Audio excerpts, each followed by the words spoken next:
izy no valim-bavaka dia ny zavatra tena tsy andronondry efa nakaty amin'ny la voitage dia ino izy nareo le mahazo cadeau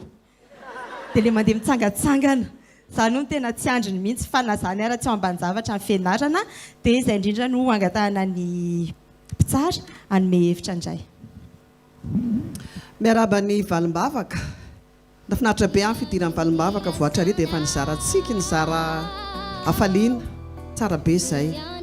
dia toizana foana tsara be le présencenika anao fa rehefa mihira koa any anatin'le fomba fihirana ihany koa dia ametrahana kely an'izay fampitana afatra izay tsy hoe atao resaka ohatran'le manao kabary le tsy maintsy mitabataba mafy be fa sao dia tsy hain'olona tsy izay tsika le mihira fa mampita afatra mampita aingam-panahy mampita fanahy izy naniteo izay dia misy fotoana mba somary asiana nuance kely asiana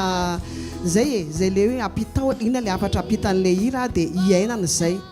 azo zay ampinao an'izay ny amin'ny manaraka dia mino fa ho tsaratsara kokoa noho izay indray no vitany valim-bavaka dia zay teo namany valim-bavaka daholo fa tsy haiko le olona tsy nentina maly teo fa zay amaly fa zay teo namanao dia mampirisika anao foana any amin'ny tsaratsara kokoa merci valim-bavaka